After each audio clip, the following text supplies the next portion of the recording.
Mick Corrigan here from Action Coach, and today I've got another spotlight interview with Michael McVerry.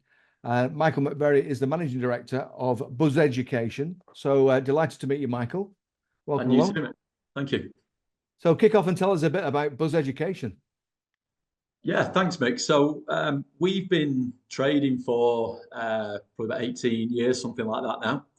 And Buzz Education came really off the back of my teaching career. I was a teacher for around 7 years. Left teaching in 2006 with a dream to set a business up, and Buzz Education came from there. We actually used to trade as school mailings, and we rebranded in I think around 2018, 2019. So we're now Buzz Education, which reflects probably more of the wider work that we're able to do with clients. And we are a marketing agency that specialises in the education sector. We do work across nursery schools, and universities, although most of our work tends to be school focused, since that's what our clients want us to do. But we work with organisations mainly across the UK, but we have some clients worldwide as well who are looking to sell products and services into schools and into the education space in this country, and we support them with their marketing campaigns.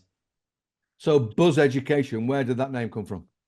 I'd love to tell you there was some amazing story behind the word Buzz Education, but actually it was very much a democratic process. We decided in 2018 that we wanted to rebrand. So as I said, we used to be called School Mailings, and that was great for a period of time. But the issue we had was that the word mailings in our name implied that we were very much a company that just mailed stuff, which actually wasn't the case. We've become much more digital focused.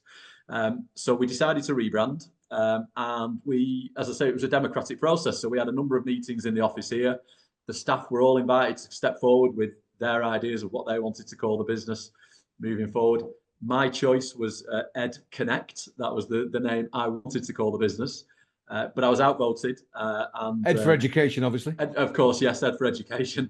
Yeah, I wanted for it to be a collaborative process amongst the team. And when we put it down to a simple vote of all their ideas came forward. The one that jumped out was Buzz. So we gave people a vote of Ed Connect and Buzz Education, and I was unanimously outvoted, Mick. And so Buzz Education is the name that we have today.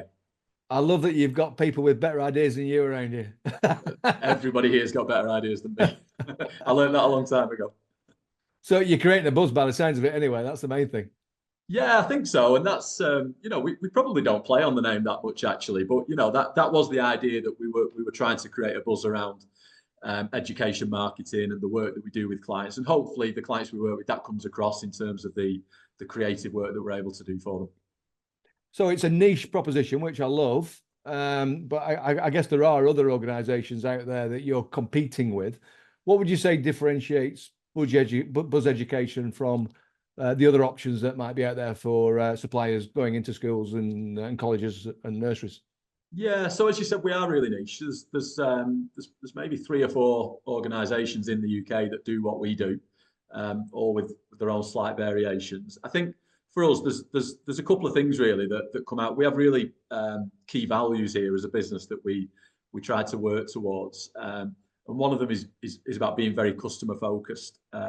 So the feedback that we get most regularly from clients is how happy they are with the customer service that we're able to provide, which, sometimes can sound like quite a generic thing to throw out there and say we're great at customer service, but we genuinely are. I think if people look at our Google reviews and testimonials online, of course, they talk about the results that we're able to generate, but they always come back to what service, it feels personal.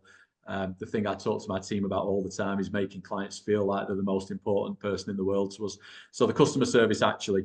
But I think really the key thing that underpins our business is the data that we hold. So we run a lot of marketing campaigns that are targeted to specific people in schools and colleges and universities. So we collect data for schools, but then within those organisations, we collect data for specific people, whether it be business managers or head teachers or the head of PE or a primary key stage 1 teacher or a nursery class teacher or whatever it might be. We have this database, and it is vast. We've got we have every educational establishment in the UK on that database, but we've got about 650,000 teachers and decision makers on that database that we're able to utilize to help our clients put their messaging in front of the right people. So that would be the key thing that underpins what we do, and I think really gives us a competitive advantage. Perfect, perfect. And what's the future looking like? What are the opportunities and what are the challenges ahead? Yeah, so I think one of the great things about working in education is that government funding always remains committed to it, and remains stable. So if we think about the stability of the business, we're very fortunate there that there's always going to be an education market, and as long as there's organisations wanting to sell into it, we can absolutely help them to do that. Of course, we've got competitors out there. Clients absolutely want to generate results from their campaigns, so we're always striving to be able to do that for clients. And in terms of the future, so we're looking to actually expand our service range as we go into 2025 and beyond. So at the moment, we're very much focused on, we do a lot of email marketing for clients. We do a lot of data work with clients where they can take our data. We still run direct mail campaigns. A lot of companies don't do that anymore, but actually in education, you can get really good results. If I can go back to my experience as a teacher, I used to have a tray in the staff room, and I'm going back to kind of the year 2000 here, pre-email really, and I'd go in every morning and this tray would be chock-a-block with leaflets and magazines and brochures, and there was too much to read. The equivalent now, if you walk into a staff room, teachers in most schools still have the trays. There's nothing in that tray. So our clients that actually do run postal or direct mail campaigns with us do really well. But for us in 2025, as well as continuing with those services and continue to develop them and make them as good as we possibly can, we're going to be moving into some training and consultancy services with our clients, and we're doing some software development work as well, that will allow clients greater access to that database that we currently hold. So there's a lot of opportunities out there for us.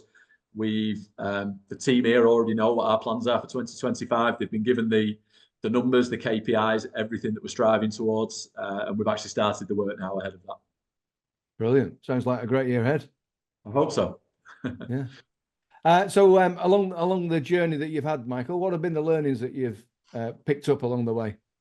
Well, where do I begin? I think I've learned not to panic as much. I think sometimes in business you can get a little bit short-sighted with perhaps bad days and bad weeks, and similarly you can get overexcited with good days and good weeks, especially early on in the journey. And I've learned not to do that so much now. We tend to take monthly and quarterly snapshots of the business. So just to give a really good example, in October just gone, if I'd have looked at our numbers on October the 20th, and it had been the 10 years ago version of me, I might have had a little panic. By the end of the month, actually, it was the best month we've had all year in the business, and things can happen quite quickly sometimes. And so I think for me, the biggest thing I've learned in the business is to take my time, not worry too much about what's going on, and similarly not get too carried away with short-term successes either. Just take those monthly and those quarterly snapshots and look at how the business is with the bigger picture. I think I've learned you step out your comfort zone.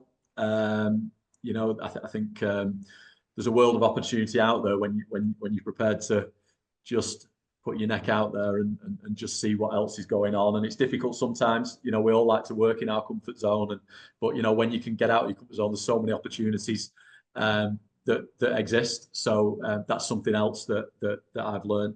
And to be honest, and it's interesting because I was talking about this morning. I've been in a school this morning doing a talk to some young people about my career and about business. And one of their key values in the school is resilience. And I think it was interesting that I was talking about that this morning, because that is the other thing I would talk about. I think if you run any business in any sector, you've got to have resilience. You've got to be able to take the rough with the smooth.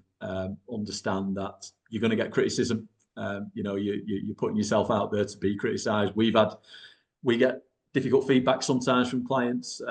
We've had reviews online that have perhaps felt were unfair and things like that. So it's all about being resilient to those things and being able to bounce back from them. Stay calm, stay resilient. Absolutely. Success follows. That's yeah. It's as simple as that. Yeah. Brilliant.